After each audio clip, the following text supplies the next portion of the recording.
It's like having a tie done by my wife, isn't it? So I'll just start with a little, I don't know, overview, and then if you have any questions and so on. So HPCC has been running at least 1982. Sorry, Jeremy? 1982. I joined in about 87, 88 when the 28C came out, which was my first HP calculator, and that was the one that sort of got me into the whole HP thing. The journal has been running that entire time, and that entire time we've been meeting at Imperial College in the second Saturday of the month. So if anyone ever finds themselves in London on the second Saturday of a month, just wander up to Imperial College in Prince Consort Road. It's on all the big maps, you can't miss it. There's usually a sign on the door with a phone number, so you can phone and someone will come down and let you in. And there's a regular group who are still attending. You know. So at the moment I would say about 6 or 7 people on average, and then on some of the bigger occasions, if we have like a mini conference or something, it might be 10 or 12. So not a vast number, but it's quite good for people attending coming in every month, more or less without fail. The topics discussed are everything except calculators usually. There's everything under the sun. Any new invention and so on is always quite interesting.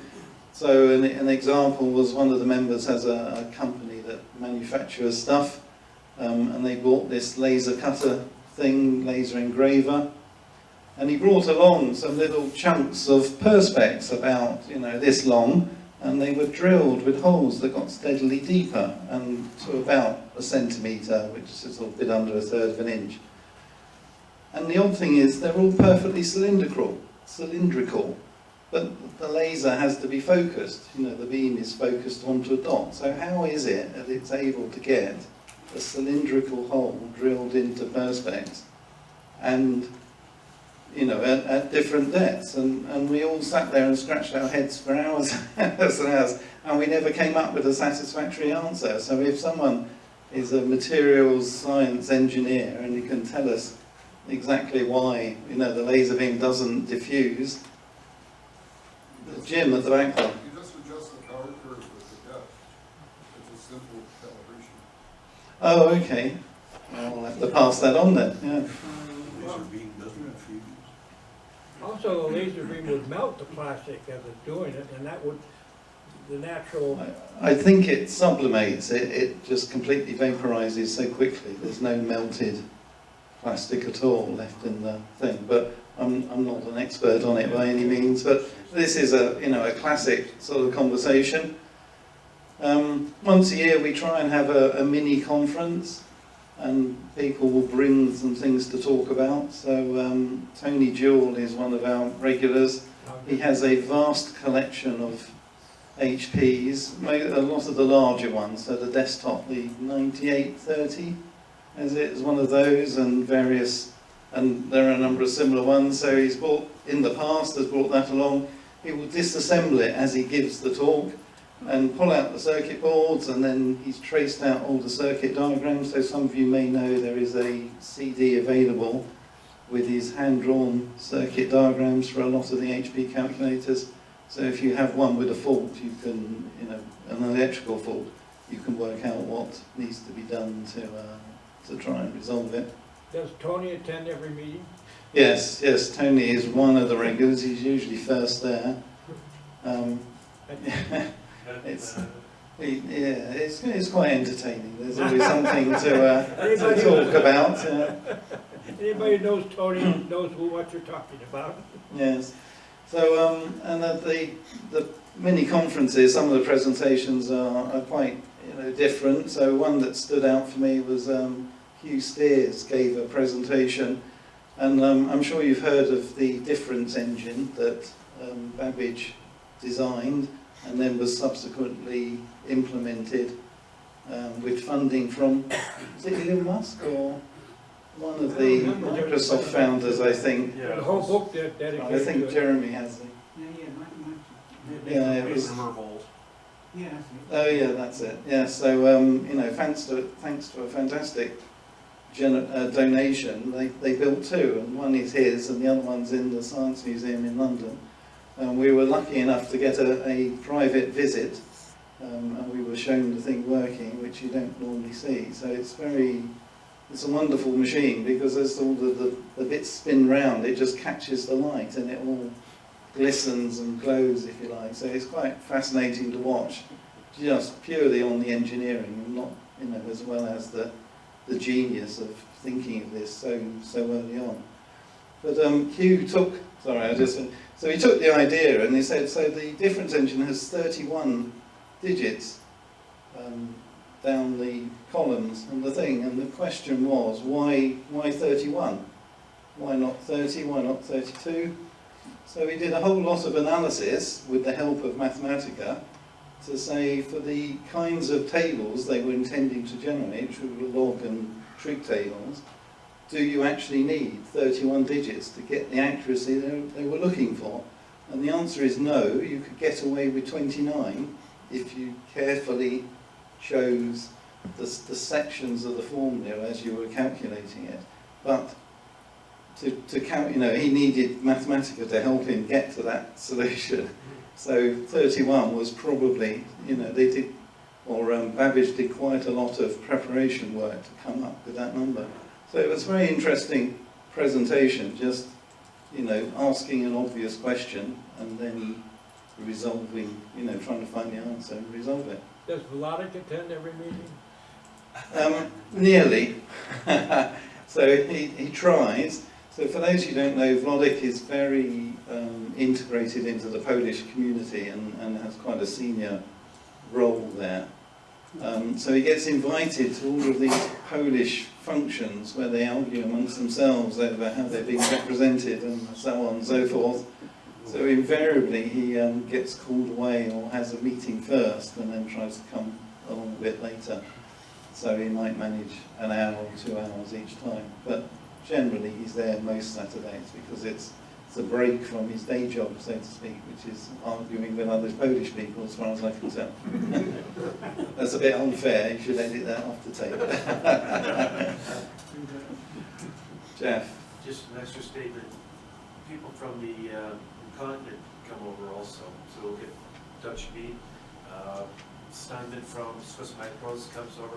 So sometimes it's quite an international meeting at that conference. Yes, we were very lucky. Michael came over and presented the DM42 when it first came out, Really? and he came earlier, previously, when the small, the credit card sized ones, just as the large versions of those were made available. Then he came and presented that, which was you know, very nice. I mean, it's Switzerland, so it's not that far, Yeah. but even so, it's nice that someone's made the effort. Well, now that HP is essentially out of the business, and I suspect over the next year or two we're going to see lots of changes from other manufacturers as well, and Swiss Micro will kind of be the innovator of the new machines and what have you. Maybe they might grow enough where they can justify maybe coming and visiting us.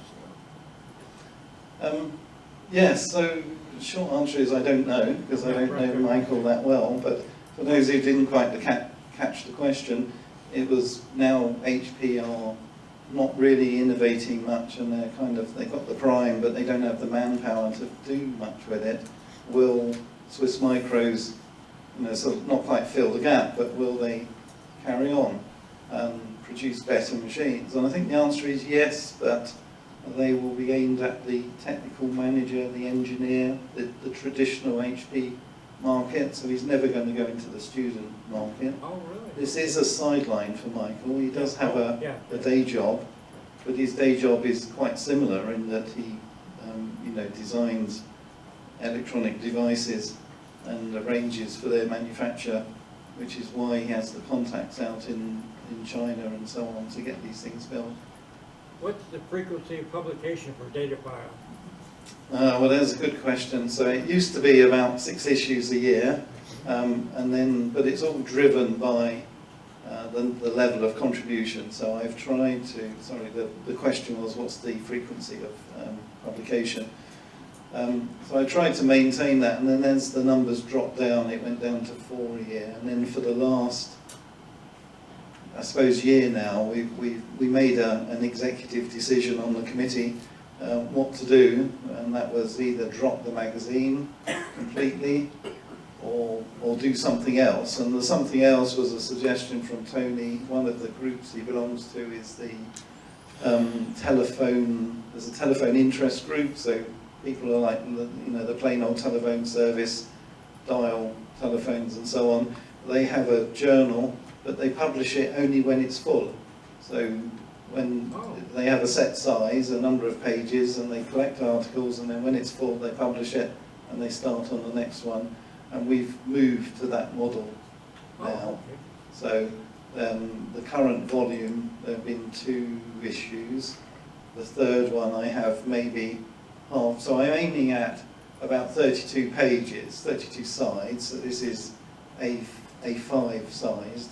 So I ask people to send me A4, and it gets reduced by the printer. And this is, like the classic booklet format printing. But there's a certain size that the printer can take. So after about 48 or something pages, it can't staple them. It's too thick. And when you fold the cover page around, it no longer quite fits, and you're trimming the edge and so on.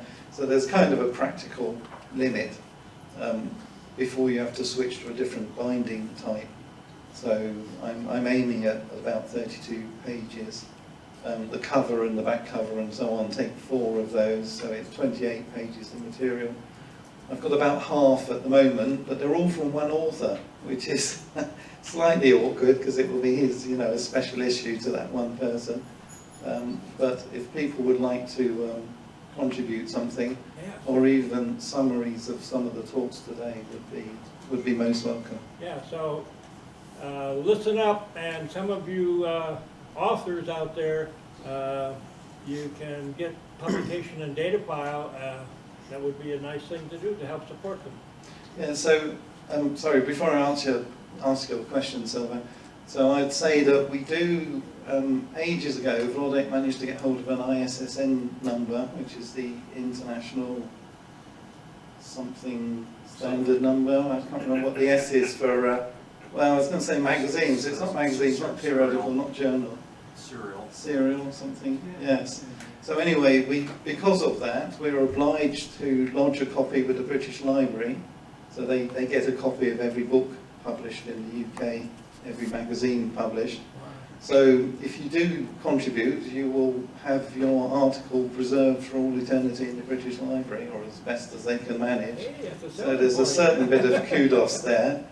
And also to help with contacting people, if you provide an email, we link it to your first name dot surname at hpcalc.org, and so then people who read the magazine can email that address, and then that can follow you wherever you go.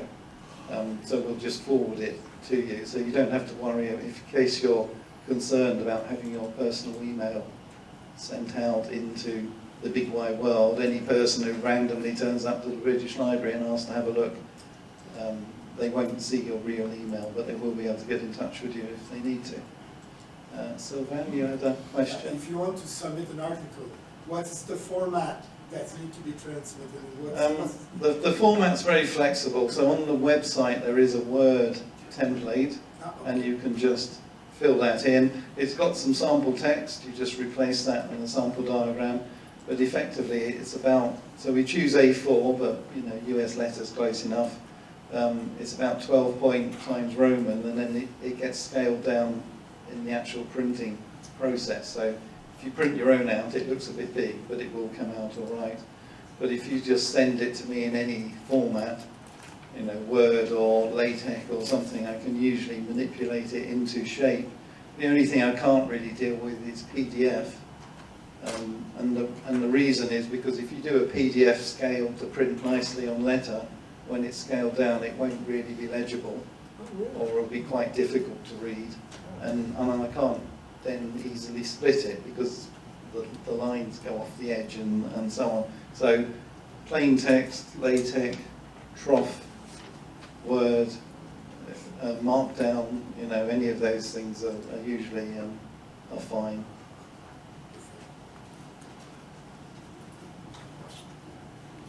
Are we on schedule? Any other further questions? I'm not sure what else I can say really. well, But you're most welcome if you happen to be in London. We'll either For have membership, a I know that discussion some of you or are break members, for dinner Yeah. until dinner. And normally we were seeing our expiration on the journal. Oh yes. So back to the way we did arrange the membership or the payment periods was it was done yearly, so an annual membership, and on the address label that was sent out there would be a little code to say whether you were still a member or not, because some people, he says looking at Bill over there, like to pay for a couple of years in advance and make life hard for our treasurer. And other people pay on the day. So we're now linking it to the volume. So previously you paid for a year, but that got you 4 issues. So now we're keeping that same thing. So the issues will be published as and when there's enough material to fill them. When 4 have been published, I'll start a new volume, and at that point members will get a request to rejoin and pay again. And that might be annually, if I could get 4 out in a year, or it might be 2 years or 3 years before they can all be issued. So it does cause a slight problem because it's tricky for people to remember where they are on the stage. You know, I find it's not even easy for me, and I'm the one producing the thing. I think for someone else who sat there and then randomly, without much warning, a data file comes through the post, and then it sort of reminds people, oh, where's our, you know. So I think I've had more membership inquiries since we switched to this than I ever had before. Oh, really? So- There we go. And that would be like a handful. So I had maybe 5 people query the state of their membership, whereas before it was 0. So, to receive data file, you join HPCC for a year to get a volume. Yes. So so the question was to get data file, do you join HPCC? And yes. So we'd like to think you're joining the club, but clearly if you don't live near London and you can't get there every month, then you know the journal was the way to keep people in touch. That's less so these days, and clearly with the forums on the web and so on. So officially you're not paying for the journal, but in practice that's how it works out. How's Recall 20? You might talk about Recall 20. Yes, so the question was Recall 20. Recall 20 is Vlodek's book, well, edited by Vlodek, and it was a series of interviews with, and Frank, as Jeremy was saying, Frank Wales, a series of interviews with people who were early members or founder members, just to cover, you know, just to get their views of the club at the time. So I'm not in there, because I hadn't joined at that time. Oh, I see, okay.